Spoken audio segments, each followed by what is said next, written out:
तो आज बात करेंगे प्रोबेबिलिटी की फोर्थ एक्सरसाइज की, which is about binomial distribution का mean variance and standard deviation. हमने लास्ट एक्सरसाइज में पढ़ा था कि किस तरीके से आपको बायनॉमियल डिस्ट्रीब्यूशन के क्वेश्चंस को सॉल्व करना है। अगर अभी तक वो वीडियो नहीं देखा तो इधर आई बटन पे क्लिक करो, जाके पहले वो वीडियो देख के आओ, फिर यहाँ पे वापस आना। अब बढ़ते हैं भाई इस पे, mean variance and standard deviation of binomial distribution. Very mouthful to read लेकिन वेरी इजी टू अंडरस्टैंड। देखो यहाँ पे हमने बायनॉमियल डिस्ट्रीब्यूशन को पढ़ा था कि जो P होता है that is the probability of success, correct. Q is the probability of failure. N पढ़ा था नंबर ऑफ ट्रायल्स। और इतनी बातों से हम पूरा बायनॉमियल डिस्ट्रीब्यूशन निकाल रहे थे कि जो भी रैंडम वेरिएबल होता था वो जीरो से लेके उस पर्टिकुलर पॉइंट तक जाता था। अब जो बायनॉमियल डिस्ट्रीब्यूशन हम बनाते थे उसको लिखने का एक तरीका और है, पहले तो वो समझ लो कि जो भी आप बायनॉमियल डिस्ट्रीब्यूशन लिखते थे उसको आप ऐसे भी लिख सकते हो, Q plus P raise to the power N। और ये वही Q, P और N है जो आपके सामने स्क्रीन पे लिखा हुआ है। इट्स दैट सिंपल, और कुछ भी नहीं है। इसको आप बोलोगे this is the binomial distribution. एक तरीका तो ये होता है लिखने का। एक और तरीका होता है जहां पे आप ऐसे B लगा के जो भी नंबर ऑफ ट्रायल्स हैं उसको लिखते हो और सक्सेस के चांसेस को लिखते हो। तो कभी भी आपको क्वेश्चन में ये दिखे या ये दिखे, दोनों का मीनिंग सेम है। Q प्लस P की पावर N, जब भी पावर लगी होगी तो अंदर Q प्लस P इसी ऑर्डर में होना चाहिए, कभी भी P प्लस Q नहीं होगा। It will always be Q plus P। और यहाँ पे बायनॉमियल डिस्ट्रीब्यूशन N और यहाँ पे P मतलब सक्सेस की प्रोबेबिलिटी आपको दी है, उसके अकॉर्डिंगली आप Q निकाल सकते हो जो 1 माइनस P होता है। लेकिन इसमें हमें मीन वेरिएंस पढ़ना था तो मीन वेरिएंस को समझते हैं। मीन की जो वैल्यू होती है, मीन का जो फॉर्मूला होता है उसको आप देखो जनरली म्यू बोलते हो। मीन जो होगा यहाँ पे वो होता है N इंटू P। मतलब अगर आप नंबर ऑफ ट्रायल्स को उसके प्रोबेबिलिटी ऑफ सक्सेस से मल्टीप्लाई कर दो तो तुमको मीन मिल जाता है। होता क्या है, जब बहुत सारे रैंडम वेरिएबल, मतलब रैंडम वेरिएबल जो दिया है उसकी बहुत सारी वैल्यूज हैं, मान लो 0 से लेके 18 तक या 0 से लेके 40 तक, तो तुम बनाओगे टेबल, उसके बाद मीन निकालोगे। मीन निकालने का क्या होता है, सिग्मा XPX। तो उसको बना के निकालना बहुत ही ज्यादा टीडियस टास्क हो जाता है। लेकिन बायनॉमियल डिस्ट्रीब्यूशन का ये जो तरीका है बहुत ही स्ट्रेट फॉरवर्ड, बहुत ही सीधा है। तो मीन का जो फॉर्मूला होता है वो N into P, N number of trials है और P is the probability of success. उसी जगह अगर वेरिएंस को अगर आपको कैलकुलेट करना है तो वेरिएंस को हम बोलते हैं छोटा वाला सिग्मा स्क्वायर, और इसका फॉर्मूला होता है NPQ, number of trials into the probability of success into the probability of failure. तीनों को मल्टीप्लाई कर दोगे तो तुमको ये मिल जाएगा। उसी जगह स्टैंडर्ड डेविएशन जो होता है वो होता है स्क्वायर रूट ऑफ NPQ। तो ये चीजें याद रखना, पूरी एक्सरसाइज इन्हीं तीनों चीजों पे बेस्ड है और इन नोटेशंस के ऊपर बेस्ड है। तो बहुत ही ध्यान से हमें इसको समझना है। इसका एक एग्जांपल मैं आपको दे देता हूं कि किस तरीके से कैलकुलेट करते हैं। मान लो आपने 3 कॉइन्स को टॉस किया, ये एक कॉइन को 3 बार टॉस किया और आपने रैंडम वेरिएबल डिफाइन किया एज नंबर ऑफ हेड्स। तो आपके जो हेड्स होंगे 3 कॉइन्स में कैसे आ सकते हैं, it could be 0, it could be 1, 2 और 3, यही आ सकता है रैंडम वेरिएबल। और इसकी प्रोबेबिलिटी आप कैलकुलेट करोगे। 0 हेड्स आने की प्रोबेबिलिटी मतलब सारे के सारे टेल हैं, दैट इज 1/8। एक हेड आने की प्रोबेबिलिटी, ये हमने पढ़ा था 3/8 आता है, ये भी 3/8 आता है और ये आपका वापस से 1/8 आता है। प्रोबेबिलिटीज का सम देखो 1 भी है। मीन निकालने के लिए आपको इन दोनों को मल्टीप्लाई करना होता है, XPX निकालते हो तो ये 0, 3/8, 6/8 और वापस से 3/8 मिलता है। तो जब इनका सम करोगे तुमको 12/8 मिलता है और 12/8 का मतलब होता है 1.5, करेक्ट। तो इस तरीके से आप मीन निकालते हैं। लेकिन अगर आपको बायनॉमियल डिस्ट्रीब्यूशन का पहले से पता होता तो तुमसे मीन अगर ये पूछते तो तुम क्या करते, ये ना करते, तुम करते N into P। Number of trials, आपने 3 कॉइन्स फेंके हैं और चांस ऑफ सक्सेस यानी कि हेड आने के जो चांस है, और ये जो P है वो इस पर डिपेंड करता है, ये मैंने पहले बता रखा है। इसका 1/2 है, सिंप्लीफाई करो लो 1.5। ये आसान है या ये आसान है, आप खुद डिसाइड कर लेना और उसी के हिसाब से क्वेश्चन करना। ये वाली चीज जो आप फॉर्मूला यूज करते हो ये सिर्फ बायनॉमियल डिस्ट्रीब्यूशन में कर सकते हो अगर रिपीटिंग है, मतलब आपका जो है रिप्लेसमेंट अलाउड है। विथ रिप्लेसमेंट वाली चीजों में ये चीज पॉसिबल है, या अगले आउटकम का पिछले आउटकम से फर्क ना पड़े उसमें ये वाली चीज अलाउड है, ठीक है। तो इस पे क्वेश्चन करते हैं सीधा ताकि आपको समझ में आए। तो सबसे पहला क्वेश्चन है, find the mean of the binomial distribution. ये जो नोटेशन, इस नोटेशन से डरना नहीं, यहाँ पे n की वैल्यू 8 है और p की वैल्यू 1/4 है। अब p अगर 1/4 है तो q की वैल्यू 1 - 1/4 है। आपको इन्हीं तीनों चीजों की जरूरत है और इससे आप कुछ भी निकाल सकते हो। सबसे पहले तो हमसे मीन पूछा है, तो मीन का जो फॉर्मूला होता है मैंने अभी आपको बताया, वो n × p होता है। आप निकालोगे 8 × 1/4, आंसर आ जाएगा 2, क्वेश्चन खत्म। और पहला क्वेश्चन यहीं पे समाप्त, है ना आसान। तो इस तरीके से बस आपको अप्रोच करना है, बस मीनिंग समझ में आनी चाहिए थी, क्वेश्चन तो आप निपटा ही लेते। बढ़ते हैं अगले क्वेश्चन पे, विच इज क्वेश्चन नंबर 2। इसमें बोला गया है बायनोमियल डिस्ट्रीब्यूशन दिया है n20 q 0.6। तो अगर n20 है q 0.6 है तो p हैज टू बी 1 - 0.6, क्योंकि इन दोनों का सम 1 होता है, यानी कि 0.4 होगा। आपको मीन फाइंड आउट करना है। अगेन मीन का जो फॉर्मूला होता है, दैट मीन का formula would be n × p, number of trials into the probability of success. तो 20 × 0.4 और 4 2 होता है 8, तो आंसर आ जाएगा 8। है ना आसान, इतना इजी होता है भाई। और एक चीज और, अगर आपको इसको बायनोमियल इसका डिस्ट्रीब्यूशन करके दिखाना है, n20 है तो आप 20 टेबल बनाओगे क्या, 20 कॉलम वाली टेबल बनाओगे? सोचो कितना ज्यादा टीडियस टास्क हो जाएगा। तो ये नहीं करना होता। कभी भी अगर इसको बोला जाए कि इसका डिस्ट्रीब्यूशन बनाओ, 14 binomial distribution of this data, तो आपको करना यह है कि q + p raise to the power n का यूज करना है। ऑब्वियसली ये हो जाएगा आपका 0.6 + 0.4 रेज टू द पावर 20। इस तरीके से लिखने का मतलब ही होता है आपने पूरा डिस्ट्रीब्यूशन दिखा दिया, है ना आसान। तो यही वाली चीज को आपको ध्यान में रखना है। ऐसे भी आप लिख सकते हो बायनोमियल डिस्ट्रीब्यूशन को, ये भी समझना है। तो ये तो हो गया। हम बढ़ते हैं अगले क्वेश्चन के ऊपर। In a binomial distribution if mean is 5 and variance is 4।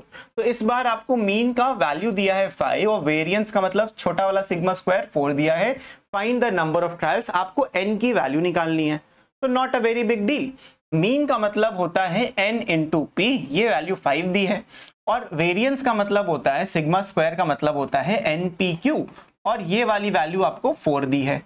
You know कि n × p 5 है। भले मुझे n यहां डायरेक्टली नहीं पता या p भी डायरेक्टली नहीं पता, लेकिन n × p का प्रोडक्ट पता है, तो उसको उठा के आपको यहां पे रख देना है। Therefore sigma square is equals to 5q is equals to 4, ऐसा है ना। 5q 4 के बराबर, और q की वैल्यू 4/5 आ जाएगी।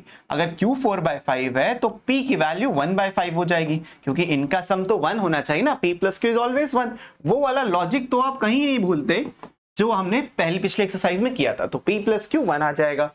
अब यहां पे p 1/5 था, यूजिंग इक्वेशन 1 इसको दोबारा से यूज करोगे तो n × 1/5 is equals to 5, then n has to be 25। ये हो जाएगा आपका आंसर, और इसी के साथ ये क्वेश्चन भी खत्म। ठीक है, तो ये क्वेश्चंस इसी तरीके से इजीली हो जाएंगे। जितना डिफिकल्ट थर्ड एक्सरसाइज थी उतना ही आसान ये फोर्थ एक्सरसाइज है। एंड अच्छी बात ये, मोस्ट ऑफ द क्वेश्चंस आपके यहां से बनते हैं। बढ़ते हैं अगले क्वेश्चन के ऊपर, which is this. If the mean of the binomial distribution is 20 and it's standard deviation is 4। Mean 20 दिया है और स्टैंडर्ड डेविएशन इस बार आपको सिग्मा दिया है 4। तो आपको ये पता है कि ये npq रूट के अंदर वैल्यू 4 दी है, यानी कि आपका जो npq है वो आ जाएगा 16। ये उससे मिल गया। यहां पे n × p का मतलब 20 था, तो इसको इक्वेशन 1 बोल दोगे, इसको उठा के यहां रख लेते हैं। तो 20 × q is equals to 16। Equation 1 का यूज किया, n × p की जगह पे 20 रख दिया, तो q की वैल्यू आ जाएगी 16/20 विच इज जस्ट 4/5। अब अगर q 4/5 है, then p has to be p is equals to 1 - q। तो p हो जाएगा 1 - 4/5 विच इज जस्ट 1/5। एंड यही मेरा आंसर है, क्योंकि सवाल हमसे पूछा था कि p की वैल्यू बताओ और हमने बता दिया। है ना आसान। तो आई होप अब समझ में आ रहा है। अब एक अच्छा 5th गियर पे आगे, जैसे 4th गियर पे लग गई ये गाड़ी, तो अब तेजी से ही बढ़ेगी। बढ़ते हैं हम अगले क्वेश्चन पे, विच इज क्वेश्चन नंबर 5। यहाँ पे find the expectation. Expectation is the another word for mean. आपको मीन को ही कैलकुलेट करना है। तो यहाँ पे क्या expectation of number of heads in 20 tosses of a fair coin.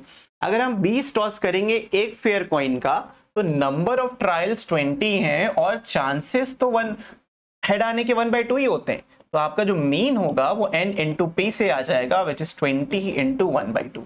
तो इस क्वेश्चन में बस आपको ये नहीं पता था कि p की वैल्यू क्या है, लेकिन वो इन्फर करनी थी इनडायरेक्टली कि आप अगर कॉइन को टॉस कर रहे हो तो हेड्स आने के चांस सिर्फ 1/2 ही होते हैं। तो ये क्वेश्चन नंबर 5 भी यहीं पे खत्म हो जाता है।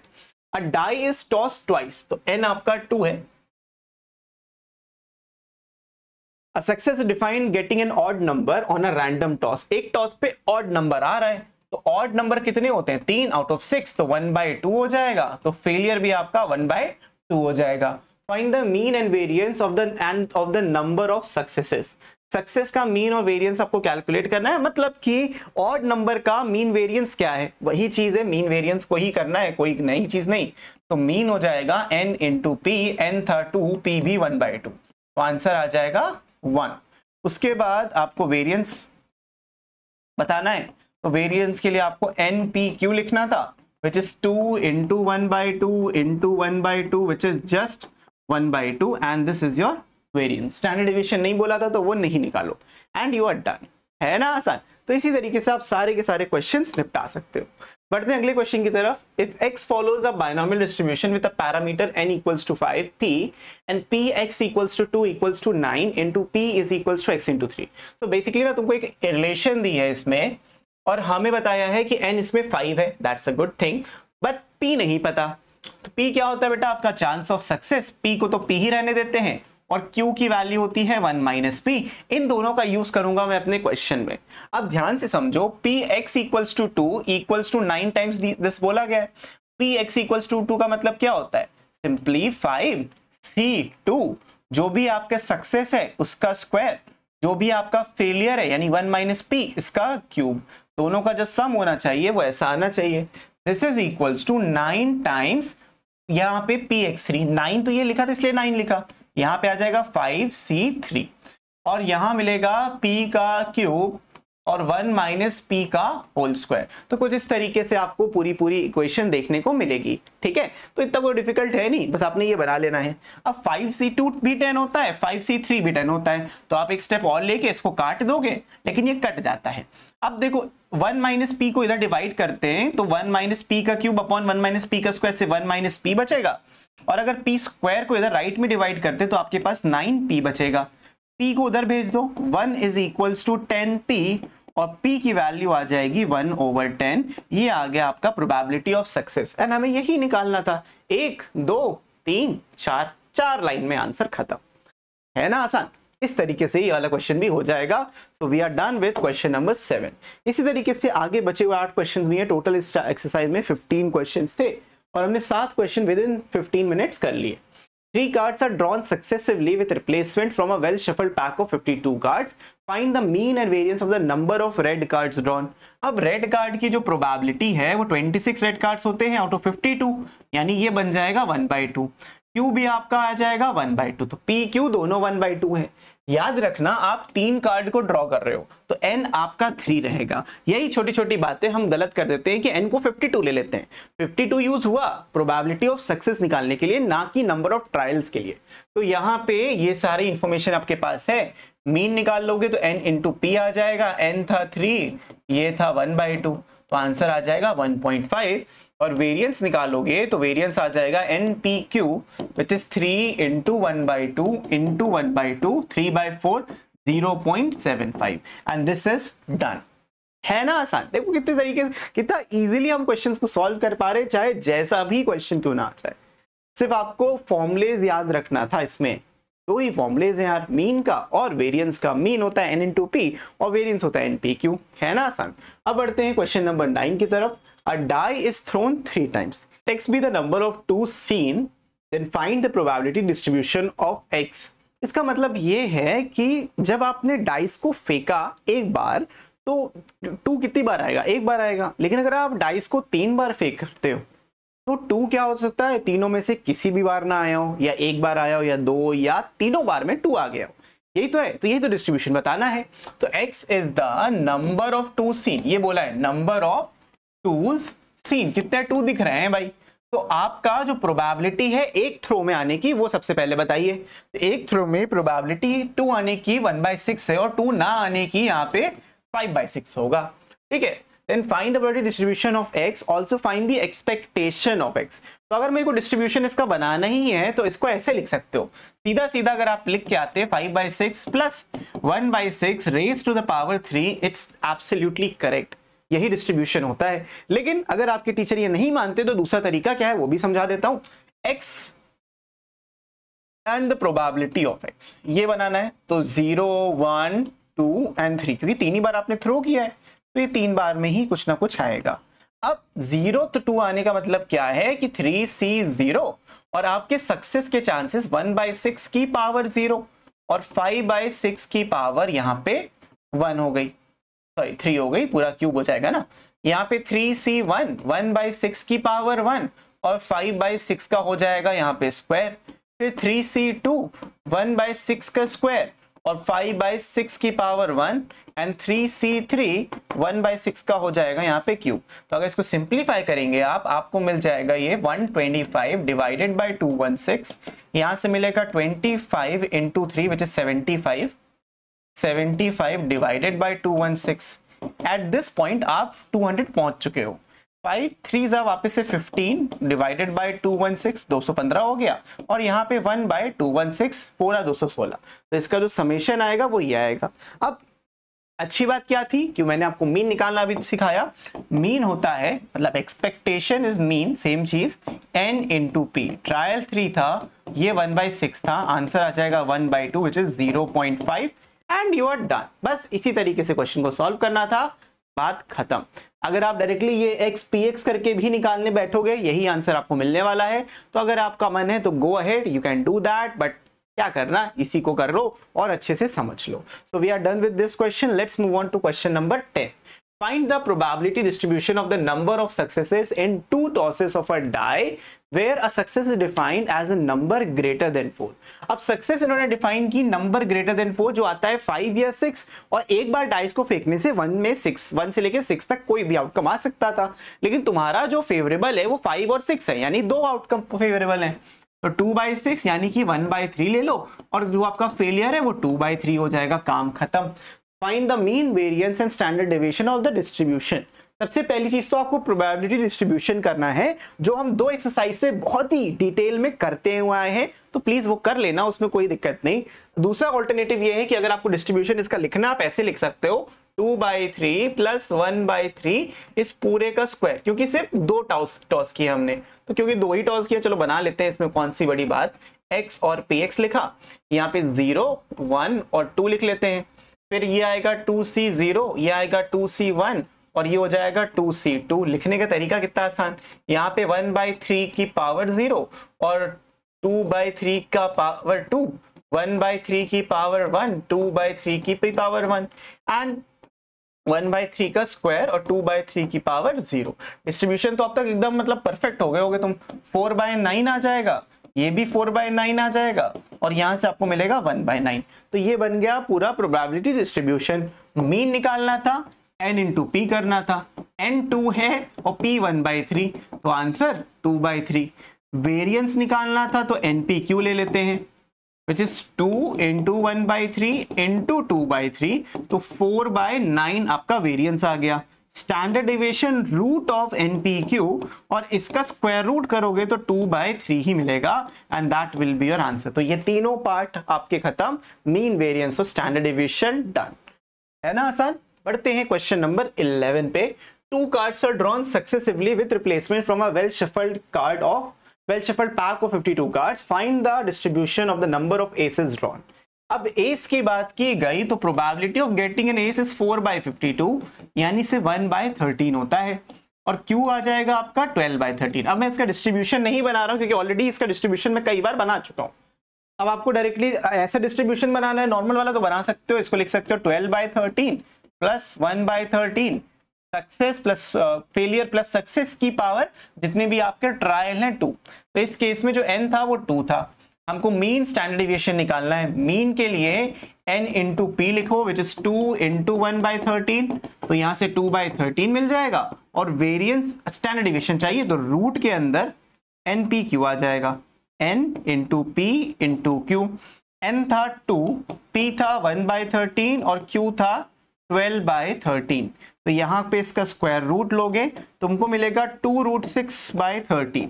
2√6/13 ये आ गया इसका standard deviation and you are done with this question as well. है ना आसान बेटा। 12 देखो ऐसे किया, 2 इसको दे दिया, 2 4 बन गया, 4 × 6। अब 6 का क्या स्क्वायर रूट लेते हैं, उसको ऐसे लिख दिया। 13 2 बार था तो बाहर एक ही बार आएगा and you are done with this question. इसी तरीके से आपको भी सॉल्व करना था। एंड बढ़ते हैं क्वेश्चन नंबर 12 के ऊपर। A die is tossed 3 times, n 3 है। Getting an even number considered a success. Dice में इवन नंबर 3 बार आता है 6 में से, दैट इज 1/2, तो फेलियर भी यहाँ पे 1/2 होगा। डिस्ट्रीब्यूशन बताना है, लो भाई बता देते हैं, 1/2 + 1/2 की पावर 3 ये डिस्ट्रीब्यूशन हो गया। फाइंड द वेरिएंस, वेरिएंस बताना है, तो वेरिएंस होता है n × p × q। Sigma square symbolic purpose serve करता है, यहाँ पे वेरिएंस बोलते हैं इसको।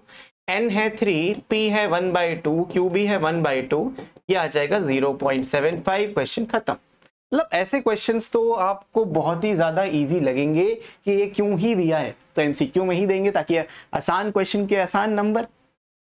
तो N earn contains 3 white 6 red balls, 4 balls are drawn 1 by 1 with replacement from the urn. Find the distribution of the number of red balls. Number of red balls यही आपका x है, मतलब रैंडम वेरिएबल है। Find the mean and variance of the distribution. सबसे पहली बात, what is the success? Success is 6/9।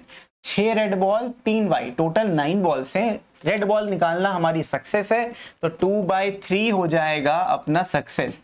Failure होगा 1/3, तो ये चीज मिल गई, n था 3। डिस्ट्रीब्यूशन की अगर मैं बात करूं तो मैं लिख सकता हूं फेलियर प्लस सक्सेस इस पूरे की पावर जो भी आपको निकालना था।